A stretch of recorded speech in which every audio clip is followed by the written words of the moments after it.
Bonsoir et merci de nous rejoindre pour faire le tour de l'actualité en Moselle. Voici les titres de ce mardi 20 juin.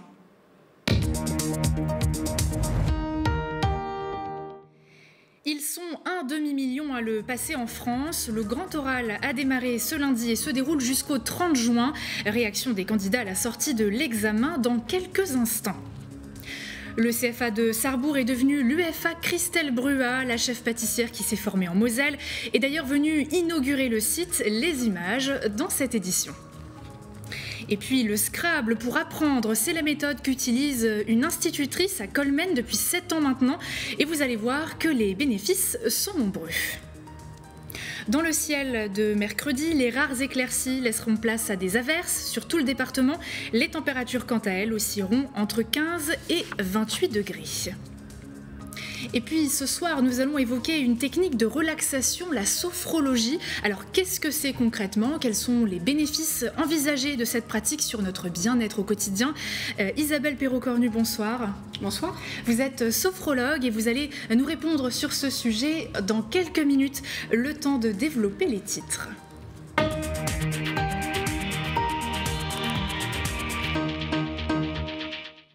Depuis hier, lundi 19 juin et jusqu'au 30 juin, les lycéens donnent de la voix pour une épreuve du baccalauréat, le grand oral. Ils ont 20 minutes pour traiter d'un sujet lié à l'une des spécialités qu'ils étudient depuis le début d'année. Alors stressés ou confiants, Jonathan Vaucher et Mathéo Philippe ont tendu le micro aux principaux intéressés à la sortie du lycée. Réaction. Les candidats qui viennent de passer le grand oral ont déjà une certitude. Ils seront les premiers à être en vacances. Depuis lundi, les lycéens passent cette épreuve finale du bac général et technologique. Je viens de passer le grand oral en SVT, ça va, ça s'est plutôt bien passé, je veux dire. Je suis passé en physique-chimie. Le cinéma, physique. Je suis tombée sur ma question d'SES. Spécialité physique-chimie, en vrai ça s'est plutôt bien passé. Jusqu'au 30 juin, c'est une épreuve orale de 20 minutes qui est demandée, avec une question issue d'une spécialité préparée en amont. Franchement, ça a été super. Les questions, j'ai à peu près su répondre à tout. J'avais pas tant révisé que ça, parce que c'est une épreuve orale et je me suis dit, j'ai déjà mon bac, mais un minimum quand même. Ouais, ça va, j'avais anticipé quelques questions, ça veut dire que j'ai pu répondre à quelques-unes, mais il y avait 2-3, je m'y attendais pas, on va dire. T'avais bien révisé ? Oui quand même, et puis l'avantage c'est que j'avais un sujet qui me plaisait, donc du coup forcément on connaît plus facilement. Franchement ça s'est bien passé, le jury a été sympa. Bon, malgré des petites questions un peu subtiles, j'ai réussi à répondre, donc ça s'est bien passé. Écoutez, on verra bien, mais c'est vrai que c'est un stress en moins. Puis bon, moi je suis en vacances quoi. Les notes seront prises en compte dans la moyenne du bac 2023. Les 23 000 candidats de l'Académie Nancy-Metz auront les résultats le 4 juillet. Eux n'ont pas peur de dire tout haut ce qu'ils pensent. Les syndicats dans le domaine de la santé se sont réunis devant le centre Pompidou-Metz cet après-midi. Plusieurs établissements étaient représentés avec entre autres le CHR Metz-Thionville, le centre hospitalier de Lorquin ou encore celui de Sarreguemines. Ils réclament de meilleures conditions de travail et plus de personnel, surtout pour cet été. Ils avaient d'ailleurs rendez-vous à l'ARS ensuite pour exposer leurs revendications. Je vous propose d'écouter Thierry Hendler au micro de Lucie Philippot. Alors, c'est une journée qu'on vient célébrer avec Sud Santé Sociaux pour promouvoir la santé et pour dénoncer tout le système hospitalier qui est en train de s'effondrer. L'hôpital ne va toujours pas mieux, les gens s'en vont, les médecins vont travailler dans d'autres pays quand ils le peuvent et l'hôpital est toujours dans des difficultés incroyables, quoi. Alors, il y a eu des petites rustines de coller, notamment on fait appel à des intérimaires qui coûtent extrêmement cher, qui sont assez peu efficients pour l'hôpital et non, ça va pas mieux, quoi. Ça va se reproduire cet été. Les services d'urgence vont devoir fermer faute de personnel. La situation s'est pas du tout améliorée, quoi. Je dirais même au contraire. On est plus mal qu'avant le Covid. On demande des conditions de travail dignes, c'est-à-dire qu'il nous faut plus d'infirmiers, plus d'aides-soignants, plus de médecins, plus de personnel dans les hôpitaux, un salaire.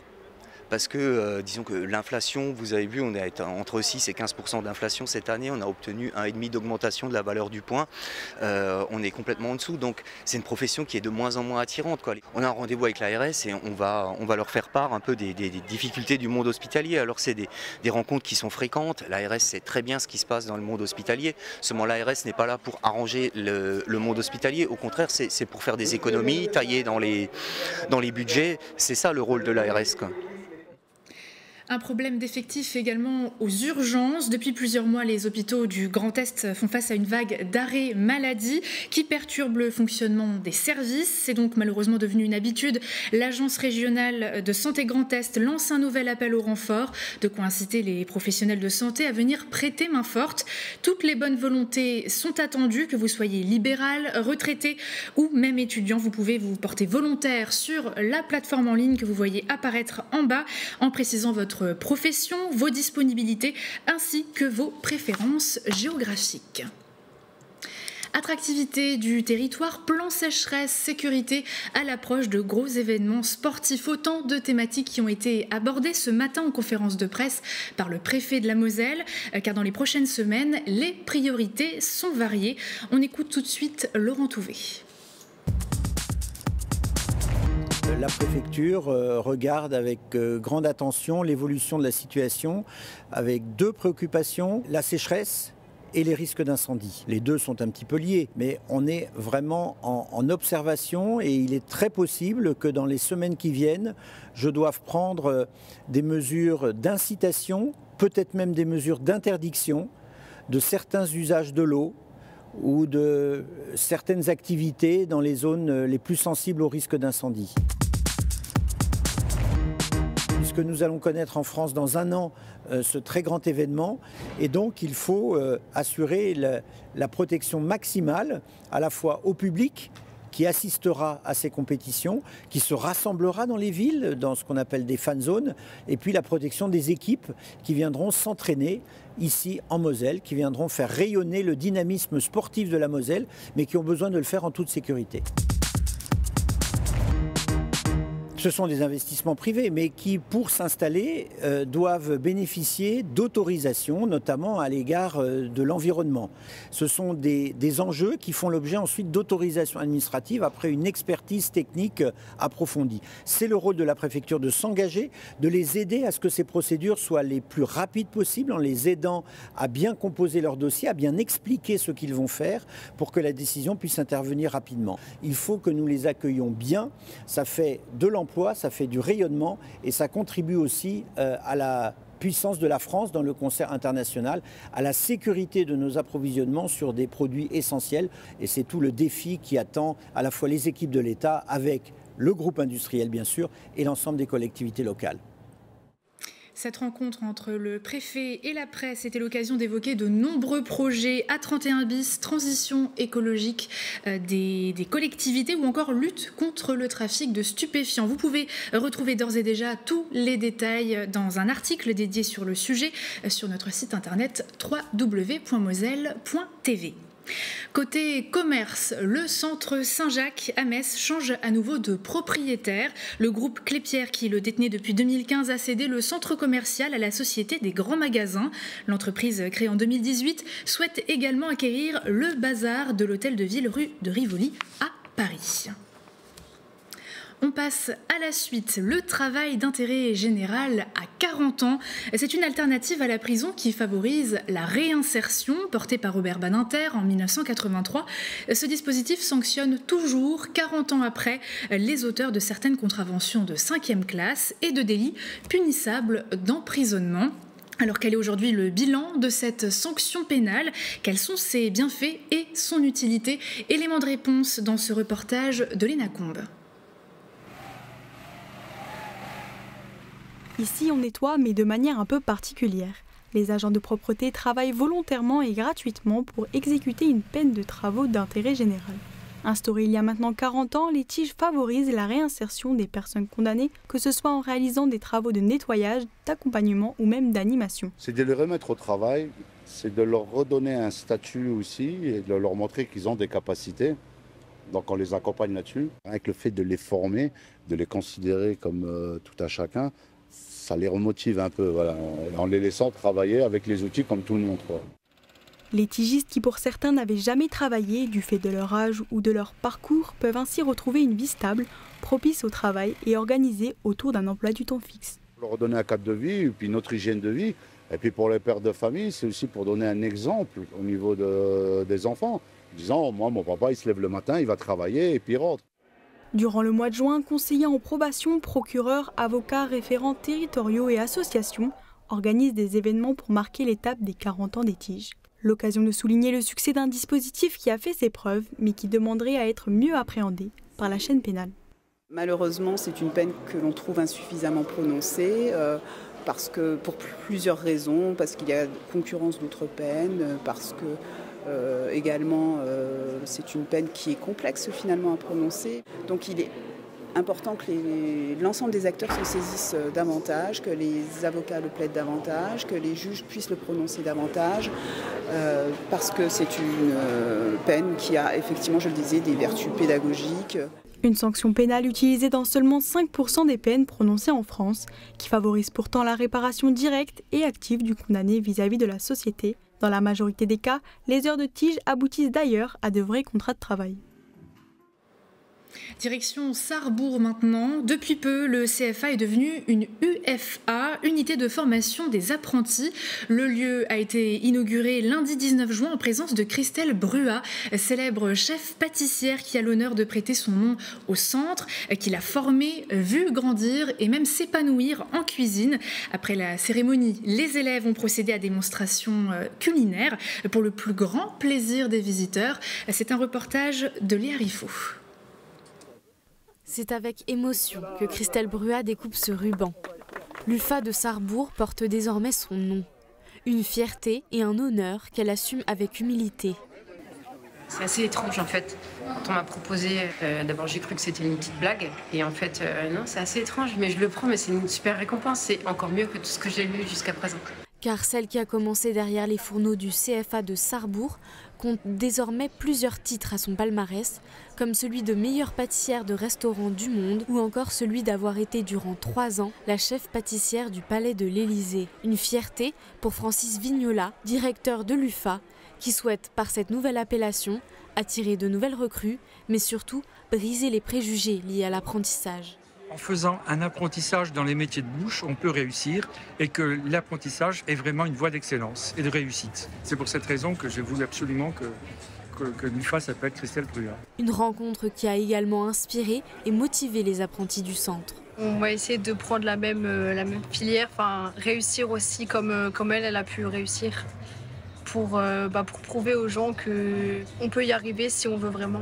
Christelle Bruat, quant à elle, souhaite désormais s'investir sur d'autres projets, sa chocolaterie notamment, mais suivra également ses jeunes apprentis afin de leur transmettre son savoir-faire, sa rigueur et bien sûr sa passion. J'ai envie de les accompagner et là on était en train de discuter, est-ce qu'on vous a posé la question pour être professeur ou venir à un certain moment, bien sûr, hein, je reste ouverte à tout et bien sûr que je serai là pour accompagner les apprentis. L'orthographe, le vocabulaire, la conjugaison et même le calcul mental. Depuis 7 ans maintenant, Nathalie Morel, désormais institutrice à Colmen, semble avoir trouvé la formule pour faire progresser ses jeunes élèves, s'amuser au Scrabble à l'école. Une pratique qui fait ses preuves au point de voir certains de ses élèves au championnat de Lorraine et de France de ce jeu indémodable. Regardez. On pourrait penser que le programme de l'année a été délaissé au profit des vacances d'été qui approchent, et pourtant, le Scrabble fait désormais partie intégrante du quotidien scolaire de ces jeunes élèves de Colmen. Après 7 ans d'enseignement, Nathalie Morel continue d'utiliser ce jeu indémodable afin d'enseigner plus efficacement le français et les mathématiques à ses élèves, évidemment en plusieurs étapes. En début d'année, un grand travail de rituel quotidien avec des jeux de lettres, un énorme travail sur la nature de mots, sur la conjugaison. Mais une fois que ce travail au préalable est fait et acquis par les élèves, bien sûr, en fin d'année, là, c'est vraiment d'une partie jeu et avec des résultats très satisfaisants, bien évidemment. En manipulant les lettres, les élèves enrichissent leur vocabulaire. Entre mots qu'on double et lettres contre triple, les mathématiques sont à l'honneur en comptant les points. Des habitudes qui dépassent parfois le cadre scolaire. Souvent avec ma mamie à la maison, ma sœur aussi, elle est passée dans cette école, donc elle jouait aussi, donc je jouais avec elle. Et est-ce que tu les bats aujourd'hui assez facilement ou est-ce que c'est serré Je bats surtout mon papa et ma sœur, c'est plus compliqué. Les plus à l'aise avec cette pratique ont même eu l'honneur de participer au championnat de Lorraine, mais également au championnat de France de Scrabble. J'ai fini premier. Après, grâce à la place, j'ai pu aller au championnat de France et j'ai fini 21e sur 110 environ. Face aux difficultés de plus en plus nombreuses chez certains élèves et à l'heure du numérique, la pratique enseignante doit évoluer sans cesse. À Colmen, les jeux semblent être une réponse efficace et une remédiation adaptée. Les élèves, eux, adorent et ils ne sont pas les seuls. Et je vous propose maintenant de nous relaxer. On parle sophrologie avec notre invité du jour.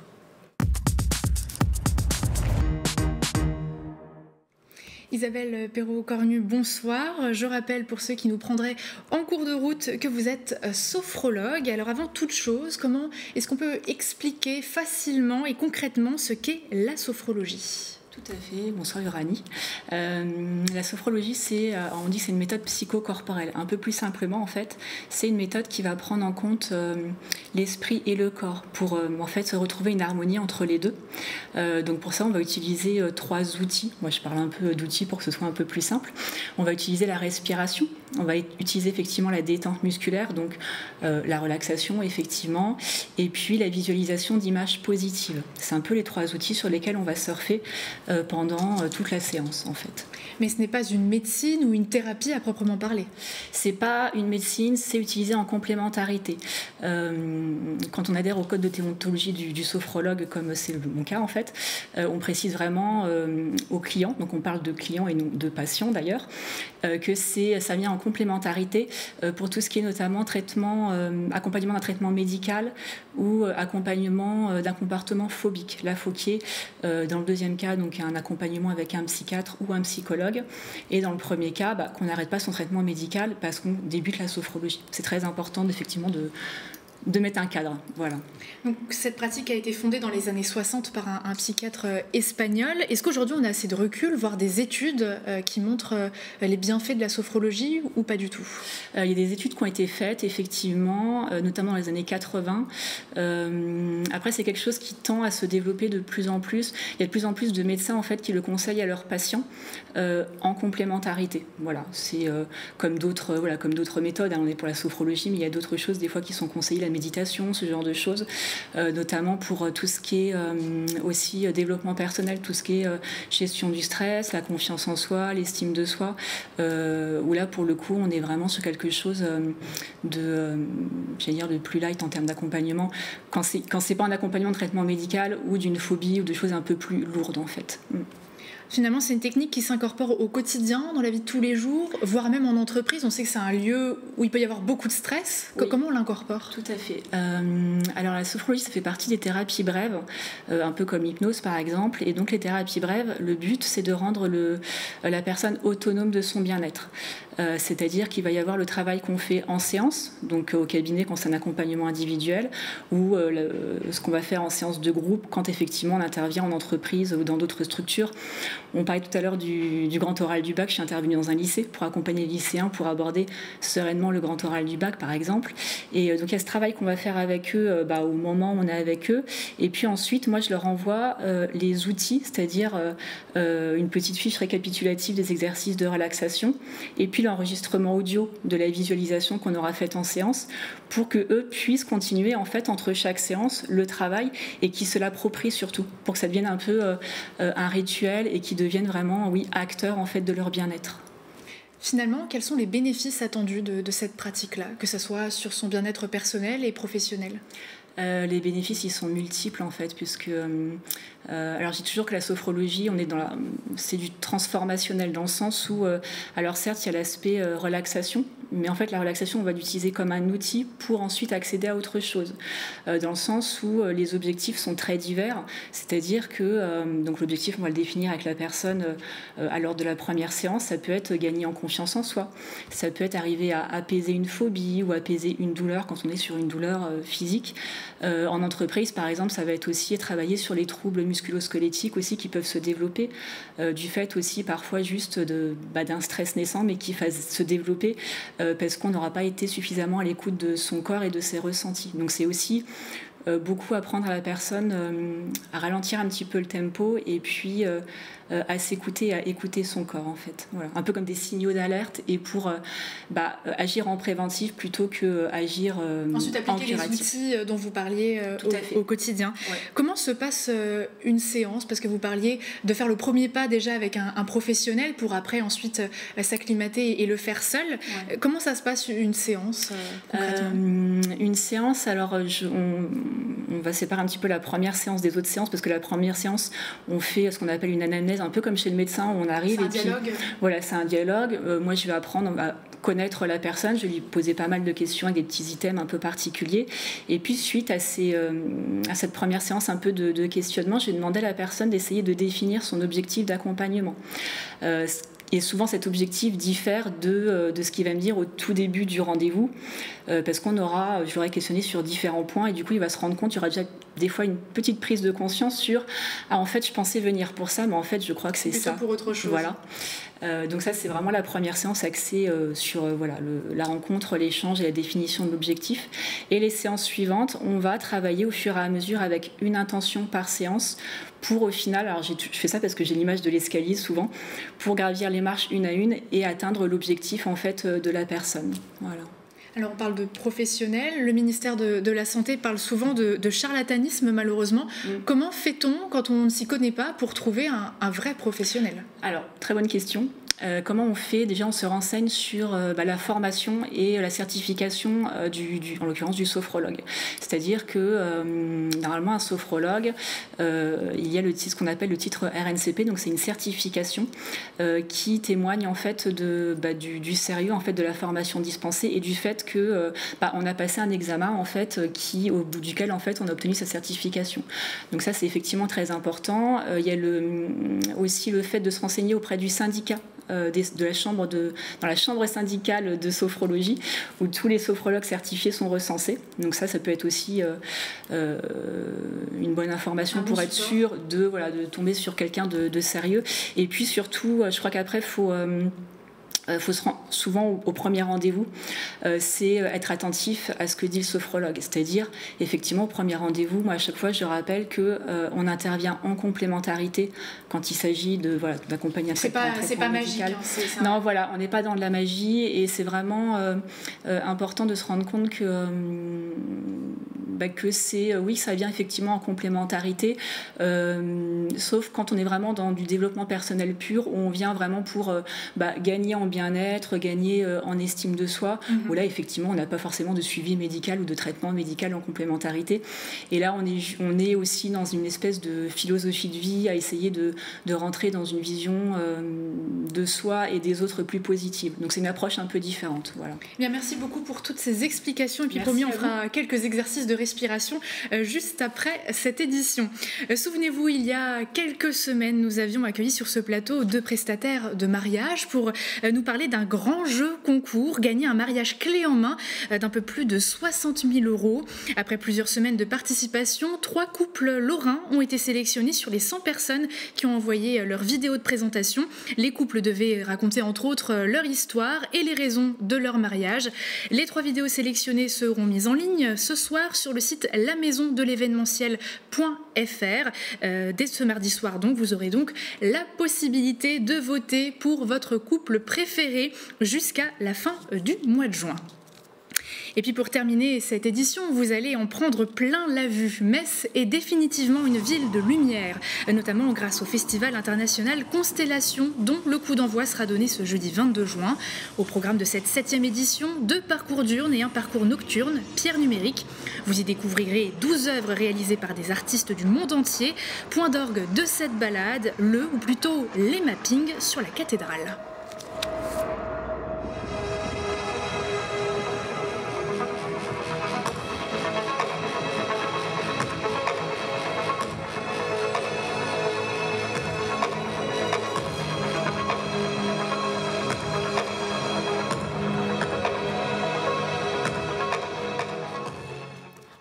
On ne vous vous montre pas tout, bien sûr, le festival Constellation, auquel 2 boîtes à malice spéciales seront entièrement consacrées les mercredis 28 juin et 5 juillet à 19h sur cette antenne. Alicia nous en dira plus sur le festival Constellation ce jeudi dans sa rubrique Culture.